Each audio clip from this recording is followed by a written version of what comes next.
Pero padre, ¿qué nos habla de la soberbia espiritual? Porque todos estamos en peligro de caer en eso. La soberbia espiritual pulula dentro de la iglesia. Porque yo soy bueno, porque yo voy a misa, porque yo rezo el rosario, porque yo voy al Vía Crucis, porque yo esto y porque yo lo otro. Me hace creer la soberbia espiritual, que es la tentación que mete el diablo en la iglesia, de que yo tengo derecho a juzgar a los demás. Y eso no es correcto. Eso fue lo que le pasó al fariseo. Y por eso no salió justificado del templo. Por más que vaya a la iglesia con esa actitud, nunca va a salir justificado. Entonces estás perdiendo tu tiempo. Yo no quiero perder mi tiempo, Carlos. ¿Cómo tengo que ir? Humilde, con el corazón contrito y humillado, en estado contemplativo, adorando a Dios, pidiéndole perdón, reconociéndote ante Él, su Hijo, su criatura, reconociendo tu poquedad y admirando su gran misericordia. Todos los días. Porque lo que llegó a hacer el fariseo no fue a adorar a Dios. ¿Qué llegó a hacer? Fue a adorar a su propio yo. Fue a adorar a su ego.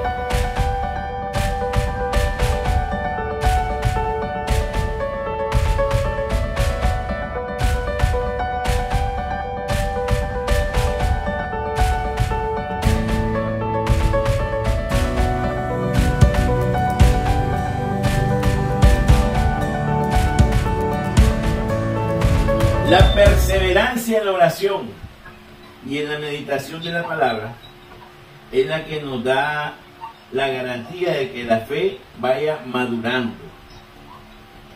Madurando. Porque la fe debe dar frutos de conversión. La fe debe dar frutos de conversión. ¿Qué son los frutos de conversión? Tener a Dios en primer lugar. Tener a Dios por sobre todas las cosas. El primer mandamiento.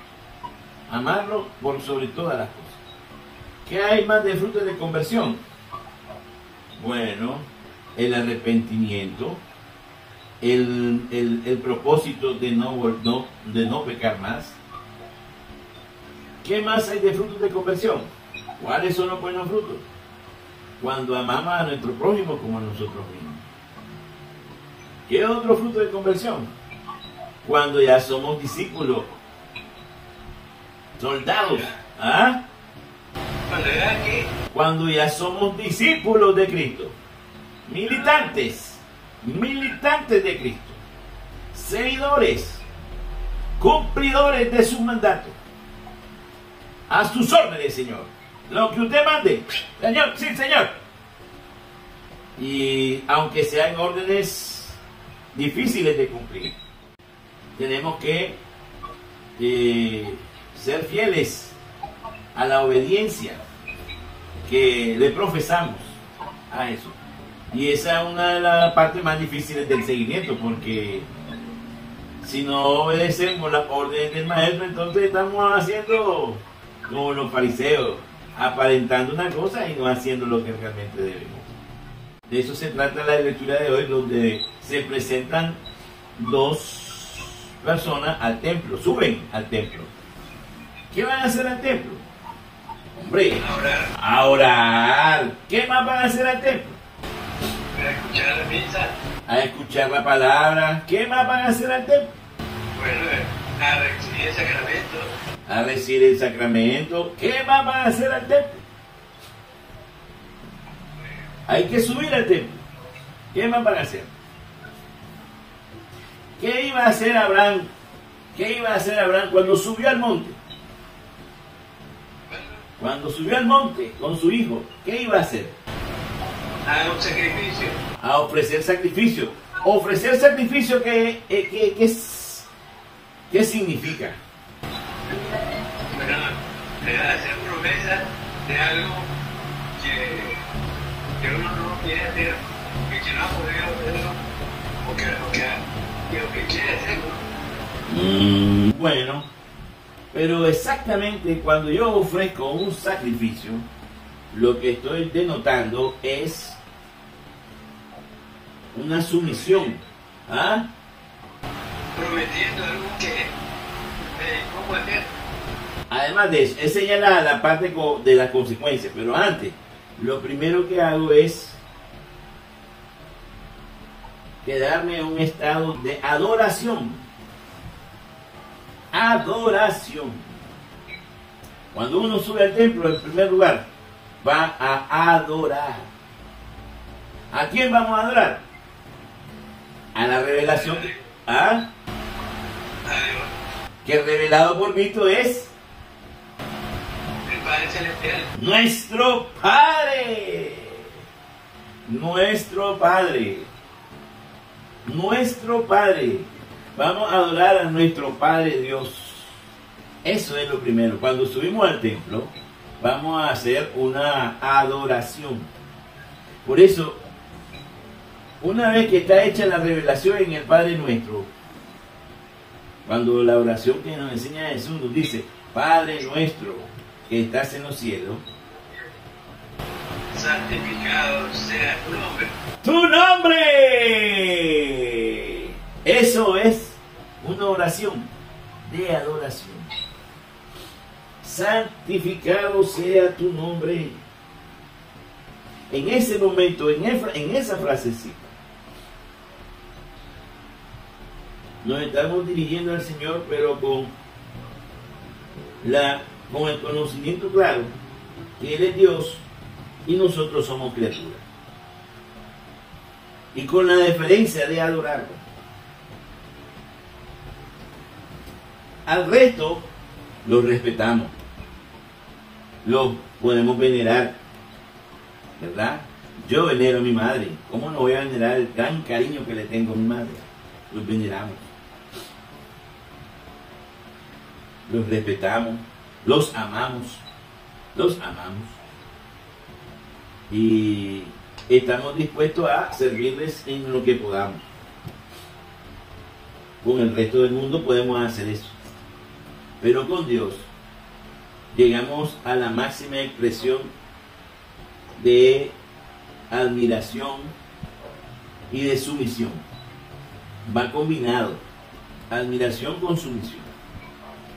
Somos sus criaturas, Señor. Lo adoramos. Adoramos.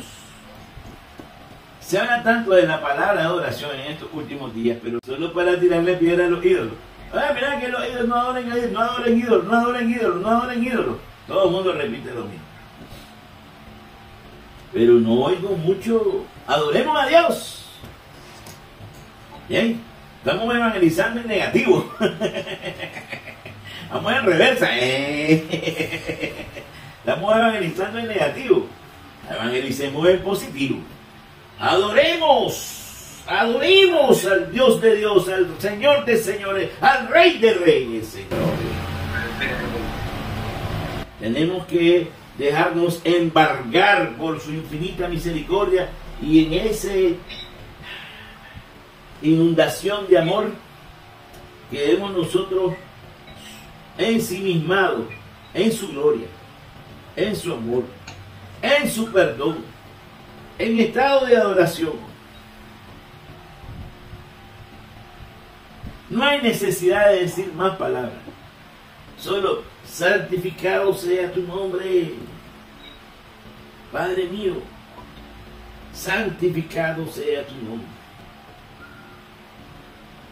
Y el mundo desaparece. Nosotros estamos solamente con Dios y ahí está todo. Se van los problemas, que las cuestiones económicas, que el problema de la guerra. Nosotros estamos sumergidos en Dios. Pues eso iban a hacer esos dos señores. Iban al templo. No solamente iban a orar, iban a adorar. Como todo mundo, pues lo que va uno a hacer al templo es a adorar. En primer lugar, es a adorar al Dios de dioses, al Rey Supremo, al Señor de señores. Pero miren lo que pasa aquí. Hay un detalle interesante, que es para que nos cultivemos. dice que el primero era un fariseo y el segundo era un publicano. Y el fariseo, erguido, ya está denotando algo extraño. Erguido, oraba así en su interior. Decía: Dios mío, te doy gracias, porque no soy como los demás hombres. Ladrones, injustos, adúlteros. Tampoco soy como ese publicano. No soy como ese publicano. Ayuno 2 veces por semana, me la gana, y pago el diezmo de todas mis ganancias. dice el Papa Francisco que ese se parece a aquel cura, que cuando el cura estaba tirando el incienso, se lo tiraba a él mismo. En vez de incensar al pueblo de Dios, se incensaba a él. Así está Señor. No se aguanta de galardonarse. Y esa es la gran tentación de todos los creyentes. Es una gran tentación de todos los creyentes. Porque cuando uno ya está dentro del camino, o en ese peregrinar hacia Jesús, de repente entra una tentación que es la de la autorreferencia. De decir: hagan lo que yo hago, sean como yo soy, mírenme qué bueno que soy. ¿Y por qué no aplauden?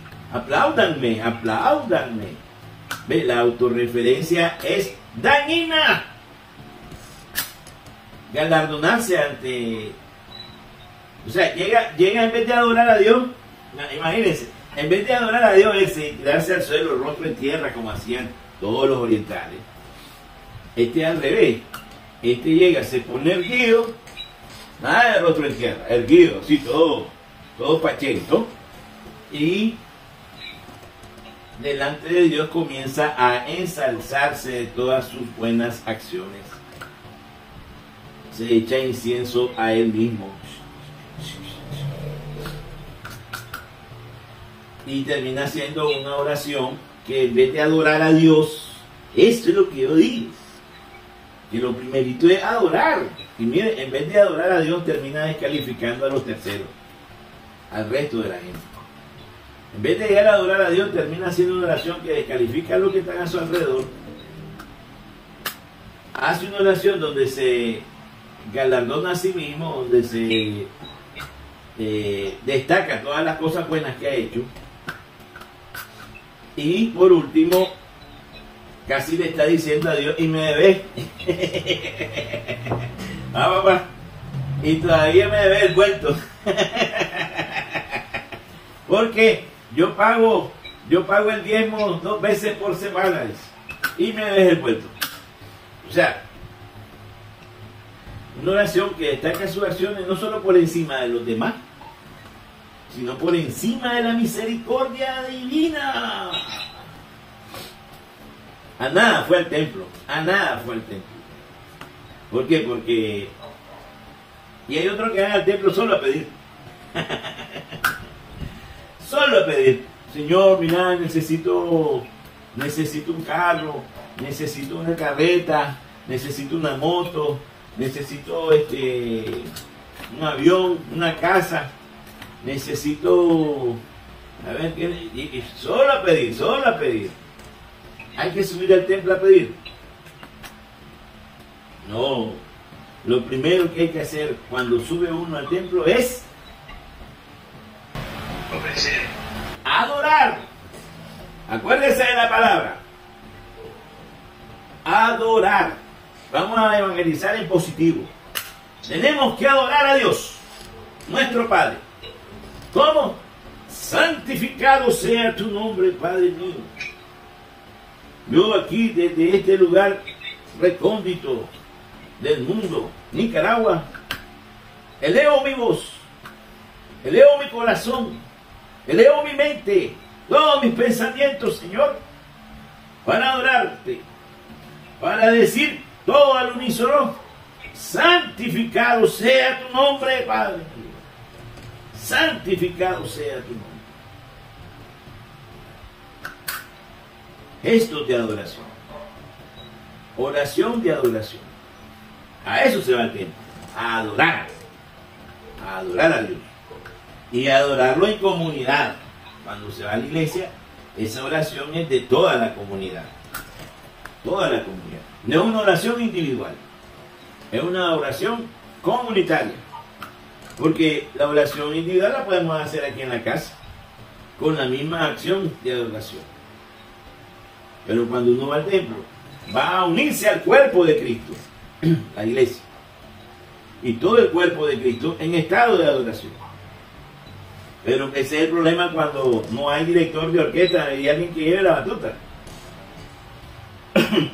Uno está tocando una cosa, el otro está tocando, otro está descuidado, el otro está viendo otras cosas que no debe ver. El pueblo de Dios tiene que ir a adorar cuando llegue al templo, para que todo el cuerpo de Cristo esté en ese estado de adoración. El domingo, todos estamos adorando al Dios de dioses, al Rey de reyes y el Señor de señores.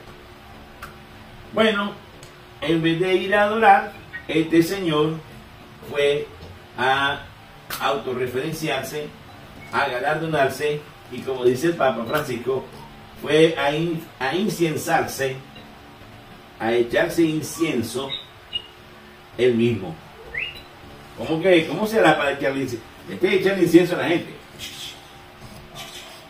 pero para echárselo uno mismo, y que se trae el humito, y se trae el humito.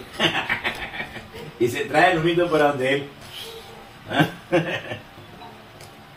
Así que esa es la primera actitud que nos enseña el Señor, que hay que evitar. Obviamente hay que evitar, porque al final dice: le aseguro que ese salió de ahí, salió del templo, bajó a su casa sin justificarse.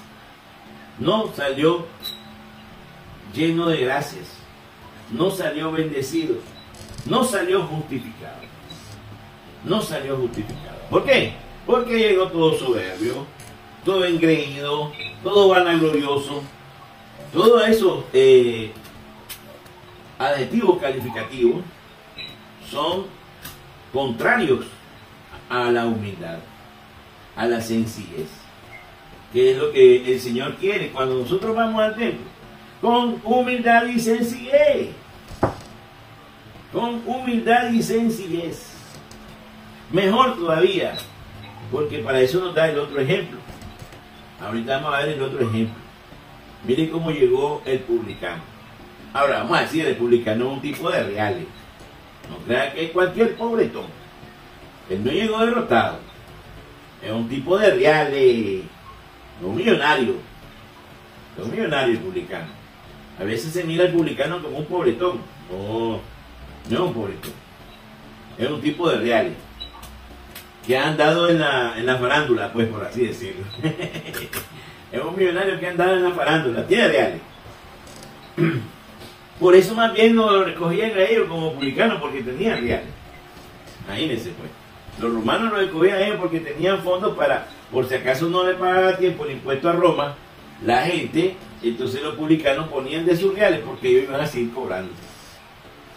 Entonces, un tipo de reales que llegó en su prado. Llegó en su prado, pero se quedó en la puerta. Se quedó en la puerta. Se quedó lejos. Y no se atrevía a levantar los ojos al cielo. ¡Wow! ¡Qué bonito! Este señor llegó ahí en estado contemplativo. Desde que llegó ahí en las puertas del templo se quedó. Ahí se quedó en el portoncito, de lejos. Pero desde que llegó en estado contemplativo. Sabía a lo que iba. Sabía que iba a estar frente a un Dios. Sabía que tenía que ir en estado de adoración, en estado contemplativo.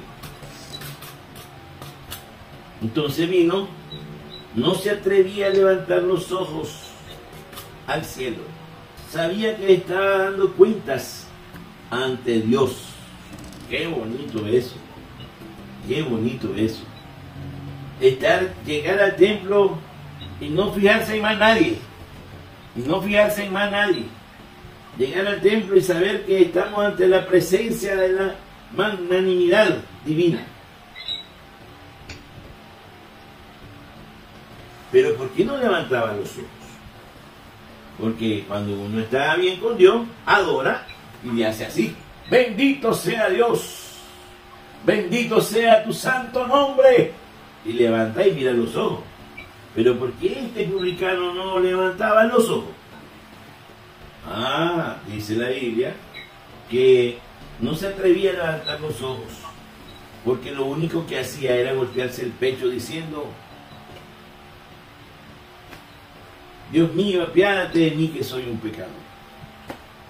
Dios mío, apiádate de mí que soy un pecador. O sea, el publicano llegó en estado contemplativo, en estado adorativo, pero tenía que primero pedir perdón ante Dios por su culpa. Entonces llegó en estado de penitencia, en estado de disculpas, pidiéndole a Dios que le perdone todos sus pecados, reconociendo su miseria humana, reconociendo sus pecados. Solo él, reconociéndose a él, no está viendo los pecados de los demás. Estoy viendo mis pecados, Señor. Señor, te ha ofendido este pecado. Todos mis pecados te han ofendido. Señor, por favor, Padre mío, discúlpame, perdóname. Por favor, Padre mío, tocándose el pecho. Perdóname, Padre. Perdóname todos mis errores. Perdóname. Ayúdame, por favor. Lávame y seré limpio. Perdóname, Padre. No he sido digno, hijo tuyo. Perdóname, Señor. Por favor, escucha mi voz. Solo quiero pedir tu perdón. Esa es la actitud que más le agradó al Señor, según califica Jesucristo. Y les aseguro, dice Jesucristo, que esa actitud, esa humildad, ese reconocimiento de sí mismo y de su propia poquedad, esa humillación hizo que ese publicano saliera justificado. Este es otro golpe con guante blanco. ¿A quién? A los fariseos. Pero ya sabemos nosotros que los fariseos y publicanos somos nosotros mismos. A veces estamos en modo fariseo y a veces estamos en modo publicano, como los teléfonos. Cambian de modo. O sea, dice aquí, estaba viendo lo que decía el Papa Francisco. Mira lo que dice el Papa. El fariseo, dice, se exalta a sí mismo, seguro de sí mismo, convencido de su rectitud. De pie se pone a hablar con el Señor solo de sí mismo, alabándose, enumerando todas las buenas obras religiosas que hace y desprecia a los demás. No soy como ese de ahí. Esto es lo que hace la soberbia espiritual. Esa actitud que estaba denotando el fariseo, al Papa Francisco la denomina soberbia espiritual. Pero Padre, ¿por qué nos habla de la soberbia espiritual? Me imagino que le preguntaron los italianos, ¿eh? Pero Padre, ¿por qué nos habla de la soberbia espiritual? Porque todos estamos en peligro de caer en eso. La soberbia espiritual pulula dentro de la iglesia. La soberbia espiritual te lleva a creerte bueno y a juzgar a los demás. Porque como son buenos, vos tenés derecho de juzgar a los demás. ¿A qué se le llama soberbia espiritual? A creerse bueno y tener el derecho de juzgar a los demás. Porque yo soy bueno, porque yo voy a misa, porque yo rezo el rosario, porque yo voy al Vía Crucis, porque yo esto y porque yo lo otro, me hace creer la soberbia espiritual, que es la tentación que mete el diablo en la iglesia, de que yo tengo derecho a juzgar a los demás. Y eso no es correcto. Eso fue lo que le pasó al fariseo. Y por eso no salió justificado del templo. Por más que vaya a la iglesia con esa actitud, nunca va a salir justificado. Entonces estás perdiendo tu tiempo. Yo no quiero perder mi tiempo, Carlos. ¿Cómo tengo que ir? Humilde, con el corazón contrito y humillado, en estado contemplativo, adorando a Dios, pidiéndole perdón, reconociéndote ante Él, su Hijo, su criatura, reconociendo tu poquedad y admirando su gran misericordia todos los días.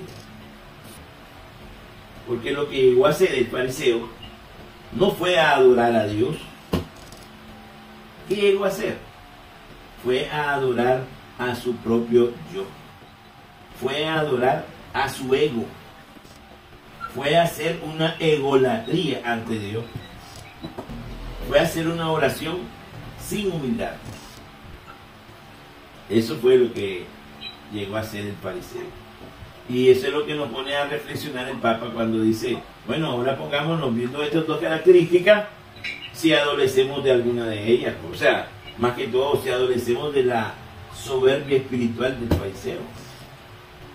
O cómo llegamos al templo, en qué condiciones llegamos. Porque hay muchos que no llegan también. Hay otra característica, bueno, ¿qué le vamos a agradecer al publicano? Le tenemos que agradecer su testimonio. ¿Por qué? Porque sabiéndose el pecador, no dejó de ir al templo. Sabiéndose que era pecador, que no merecía que Dios le tuviera en cuenta, no por eso dejó de llegar al templo, con el corazón humilde y contrito. Llegó al templo a pedir perdón. Eso es lo grande del publicano. Un hombre millonario, acuérdese que tiene reales, pero llegó al templo a pedir perdón. Otros, ¿qué es lo que dicen? No, ahí me van a criticar, mejor me quedo en mi casa. ¿Bien? Mejor me quedo en mi casa. No, es que ella me va a criticar la viejita esa que es chimosa. Ahí me van a criticar los fariseos que están ahí alrededor, que están especialistas en eso, viendo a los otros para juzgar. Mejor me quedo en mi casa. ¿Qué mismo? ¿Qué es la gran lección del publicano aquí? Que no le tuvo miedo a la crítica de los fariseos. Porque él quiere lavar su alma. Y para lavar su alma tiene que ir a pedir perdón al Dios de la misericordia, al templo. Tiene que ser reconocido públicamente ese estado de penitencia. Que la gente vea que está arrepentido. Y que Dios, en su infinita misericordia, lo perdona. Muchos fariseos no lo van a perdonar. Desde el momento que llegó, yo no soy como ese. Yo no soy como ese. No sabía cómo llegaba ese. Llegaba ya en estado arrepentido. A los ojos de Dios, un corazón contrito y humillado es como un tesoro que está brillando allá en la oscuridad. Dios lo mira. Un corazón contrito y humillado es un tesoro en los ojos de Dios. Porque expresa humildad, expresa sencillez, expresa respeto, expresa amor, expresa deferencia y en fin, expresa también un reconocimiento de que Él es Dios y no hay más quien, solo Él puede restituirlo. Ese es el mensaje bonito del publicano, que no le tuvo miedo a la crítica, porque muchos tienen miedo a esa crítica y dicen, no, yo mejor me quedo aquí en la casa porque ahí hay un montón de señoras que son chismosas. No, yo mejor me quedo, de todos modos ya estoy condenado.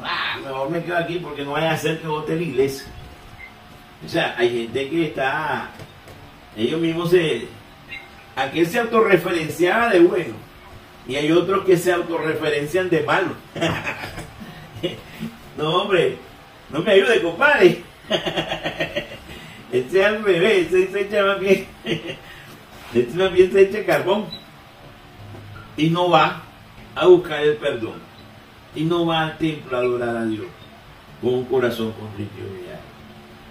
Entonces ahora el Papa nos dice, bueno, ¿qué es lo que aprendieron hoy? Bueno, Santo Padre, hemos aprendido, no autorreferenciarnos delante de Dios porque eso es una soberbia espiritual que nunca nos va a justificar, más bien estamos perdiendo el tiempo, más bien estamos cayendo mal a Dios por esa soberbia y al final nos engañamos a nosotros mismos creyendo que estamos llegando al cielo y lo que estamos haciendo es más bien caminar por el camino donde llega a la tortura eterna. ¿Y qué más aprendiste? He aprendido también a no dejarme impactar por las críticas de los demás. He aprendido a no tenerle miedo a las críticas que nacen dentro de la iglesia contra mi persona. He aprendido a soportar las injurias desde dentro de la iglesia. El Señor me dice que tenga valor, pero no para ir a confrontar a los fariseos, que tenga valor de ir a pedir perdón al Dios de la misericordia, al templo, que sea público. Porque otros dicen, no hermano, usted se queda en su casa, tranquilo, le da su ojo al cielo, le pide perdón y ya está perdonado. Aquí está el inicio de lo que se llama el sacramento de la penitencia. Tiene que ser público. Ese dolor de haber pecado tiene que verse, tiene que darse cuenta el pueblo que hay un cambio, hay un arrepentimiento en esa persona. Digo que es el inicio porque después el Señor le dirá a sus discípulos que aten y desaten. Eso ya va a ser el sacramento de la penitencia y la reconciliación. Pero este es el inicio.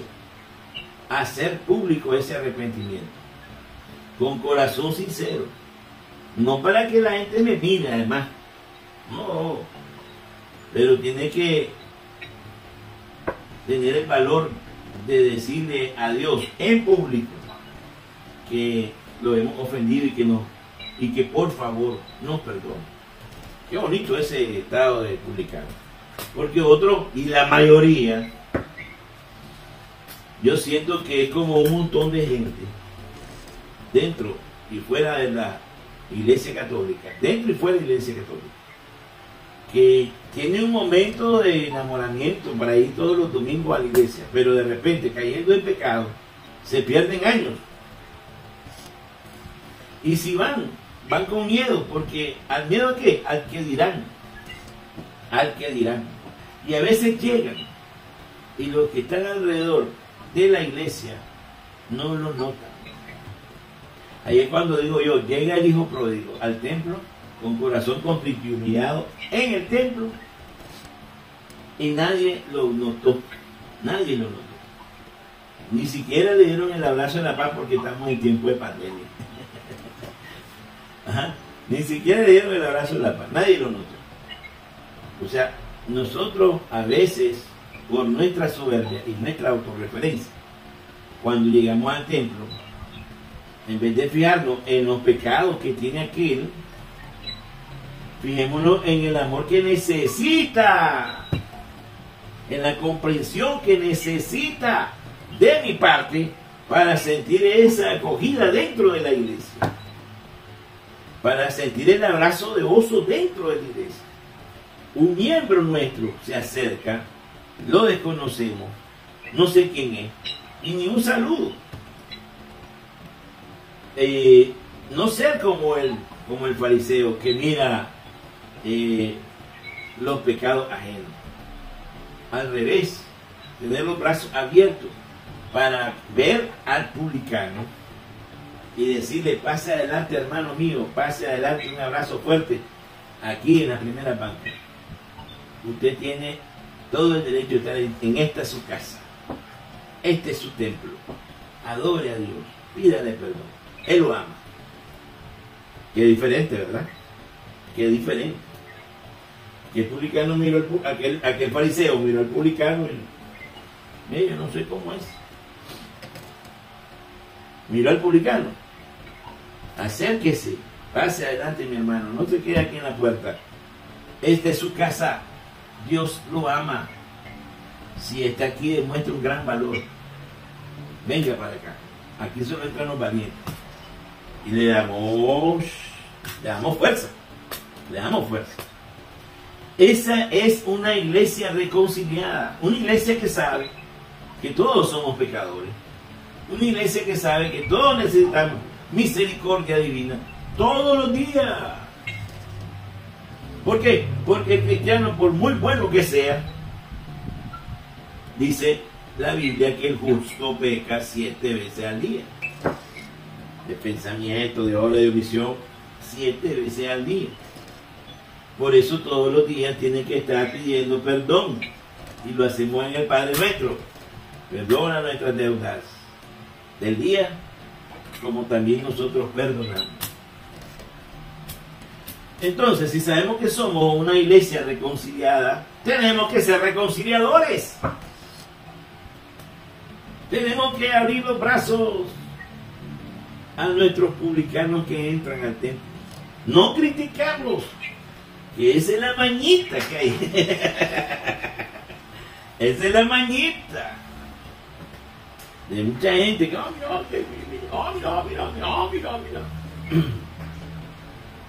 En vez de ser reconciliadores entre los hombres y Dios, nos volvemos críticos, separadores, sin darnos cuenta que a ellos es que le hacen la fiesta en el reino de los cielos. A los pecadores, a los que llegan con el corazón contrito y humillado, con ese traje de arrepentimiento, tú nunca lo vas a despreciar. Entonces pidámosle al Señor que después de escuchar esta lectura tengamos la plena convicción de que cuando vayamos al templo vamos en actitud de adoradores, vamos en modo de adoradores. Cuando vayamos al templo vamos encendidos, en actitud contemplativa de adoradores, acercándose al templo para adorar a Dios con todo el pueblo de Dios, al unísono, a integrarse al cuerpo de Cristo para adorar a Dios. No quedarnos en casa por miedo al que dirán si saben que somos pecadores. No, tenemos que dar el paso, el valor que tuvo el publicano para ir al público a decirle al Señor: ten piedad de mí. Eso es lo que estamos aprendiendo hoy. A no quedarnos en la casa por miedo al que dirán las viejitas chismosas de la iglesia. Ese es su deporte nacional, de las viejitas chismosas. Yo digo, pues sí, hombre, no tiene más que hacer que hagan eso. Con eso se divierten. Esa es su telenovela. Pero nosotros no podemos, por ese miedo al que dirán, quedarnos en la casa sin ir a pedir perdón, ir al templo y hacer público esa manifestación de dolor de haber ofendido a Dios. Se tiene que dar y tener el valor que tuvo aquel señor que le hice publicar. No era un derrotado, no era una persona que estaba humillada, simplemente se humilló a sí mismo porque dentro de su corazón sentía que había ofendido a un Dios tan bueno y por eso llegaba a pedir perdón. Ten piedad de mí, Señor, que soy un pecador. Ten piedad de mí. Y la otra lección es que tenemos que ser humildes y sencillos ante Dios. No llegarnos a vanagloriar, no llegarnos a galardonar, no llegar a agarrar el incienso y echándolo a nosotros mismos. Imagínense echándose incienso usted mismo. Eso se llama egolatría. Y a Dios no le gusta la idolatría, menos la ego. La egolatría. Bonito te ves, le dice el Señor al fariseo. Qué bien te ves así, dándote un baño de egolatría. no bajó justificado. Fue de balde. Todo lo que él hace de bueno, todos los ayunos que él hizo, todas las omisiones. No hago esto, no hago lo otro, yo no soy como aquel adúltero, ladrón, etcétera, etcétera, etcétera. Doy el diezmo, me porto bien, vengo todos los domingos a misa y no bajó justificado.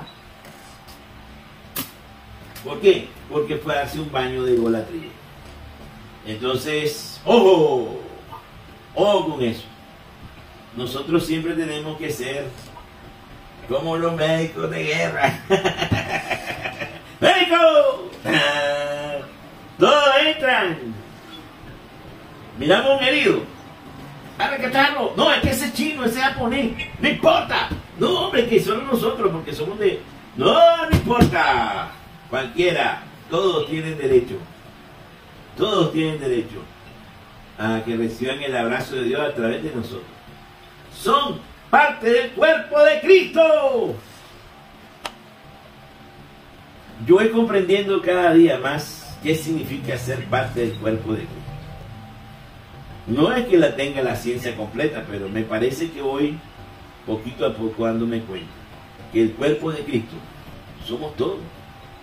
Y que por ser todos parte del cuerpo de Cristo, incluso esos que yo discrimino o que yo separo de mi lista de invitados, porque si yo voy a hacer una fiesta no voy a invitar a mi enemigo, no voy a invitar a los que me injurian, no voy a invitar a los que me calumnian, no voy a invitar a aquellos que me puñalean por la espalda. Si yo hiciera una lista de invitados, no estaría en esa lista un gran grupo de gente.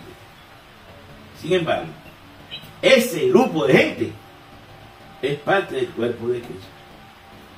Señor, ¿son como yo? Sí, son como vos, parte del cuerpo de Cristo. Entonces separarlos está mal. Está mal. No podemos separar al cuerpo de Cristo. Y ese cuerpo de Cristo no solamente es dentro de la iglesia, es también fuera de la iglesia. El cuerpo de Cristo es la patria entera. El cuerpo de Cristo es el mundo entero. Porque el cuerpo de Cristo no es solo la iglesia de los religiosos, pues los que han aceptado el bautismo. Todo el mundo es cuerpo de Cristo. Eso es lo que voy comprendiendo. Entonces, si todo el mundo es cuerpo de Cristo, no podemos desgarrar el cuerpo de Cristo. No podemos dejar herido a un soldado solo porque no es de mi nacionalidad ni está en mi ejército, no es del equipo nuestro. Ese soldado, ese médico de guerra, lo miró herido y se lo llevó para que lo ayudase. Se lo llevó para que lo salvara. Pero es que te va a poner, no importa. Es parte del cuerpo de Cristo. Lo que pasa es que el mundo ha sembrado tanta cizaña en el corazón humano que hace que nosotros veamos enemigos a muerte. ¡Qué horrible! ¡Qué horrible! Enemigos a muerte y siendo del mismo país. Enemigos a muerte y siendo de la misma familia. Enemigos a muerte y siendo del mismo barrio, del mismo pueblo. No lo soporto, no lo soporto. ¿Quién te sembró esa cizaña? ¡Revisate!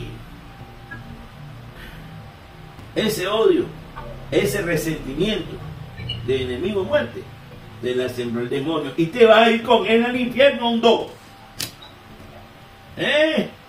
O sea, que la gente tiene que ver que si anda eso en el corazón, eso lo va a llevar de patita al infierno. Y estamos en tiempos de que ya se miran las señales. Ya se mira la gran nube encima del poniente. Estamos en tiempo de que se nos está avisando: hoy ya viene el hombre, conviértanse. ¿Cómo van a andar cargando ese odio? ¿Cómo vamos a estar en nuestro país, en nuestra familia, en nuestro pueblo, cultivando un corazón podrido por la enemistad? No da frutos de conversión, lo cortan. Si no da frutos de conversión, lo cortan. Lo cortamos ya, Señor. No, espérate, le dice el Señor. Espérese. Vamos a esperar un añito más. Vamos a darle tiempo a que si le dan este abono, si le dan una terapia, si miran este video, ¿ah? Si miran este video en su casa, logran convertirse, salir, abrir el corazón y quitarse esa obcecación de la cabeza. Porque es un cerebro obcecado por el demonio, para que sienta esa enemistad, para que sienta ese odio. Si fuéramos como niños, se nos pasara rápido el resquemor. Si fuéramos como niños, a la hora ya estuviéramos jugando con ellos. Aunque al inicio los charitos se pelean, y se quedan todos resentidos de ahí. Pero después una hora después uno los ve, ahí andan jugando de nuevo. ¿Ah? Ahí andan jugando de nuevo. Por eso el Señor dice, sean como niños, sean como niños. Así que papá, esa es la meditación de hoy, sabrosa, deliciosa. Hay dos caracteres ahí que hay que diferenciarlos bien. Vamos a aplaudirle al publicano por el valor que ha demostrado de acercarse públicamente a pedir perdón al Señor y que logró superar la prueba del que dirán. Superar esa prueba. Mire papá, esa prueba es dura. Superar la prueba de la viejita chismosa de la iglesia. Mucha gente no quiere ir por eso. Hasta se van a otra iglesia, a otra religión por eso, imagínense. Solo porque están una viejita chismosa. Y viejita chismosa, por favor, les va a pasar la del fariseo, que no salió justificado. Están perdiendo el tiempo de conversión real. Entonces le pedimos al Señor que nos dé un corazón contrito y humillado, humilde, sencillo, y que abrace a todos los hermanos que necesitan de la misericordia también.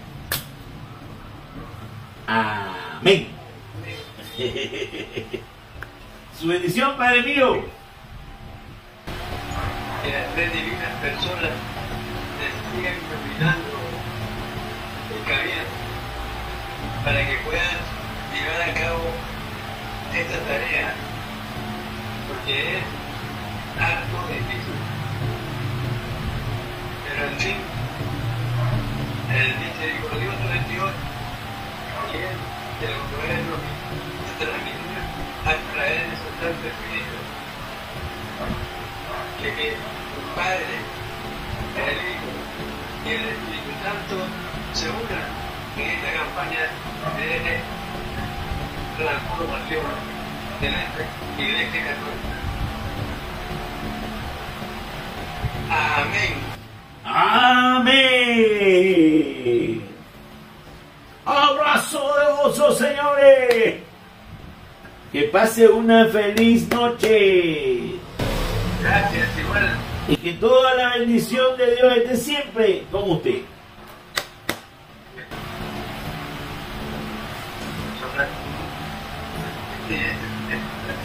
Bueno, ¿no? Está bueno. Hasta mañana. Mañana.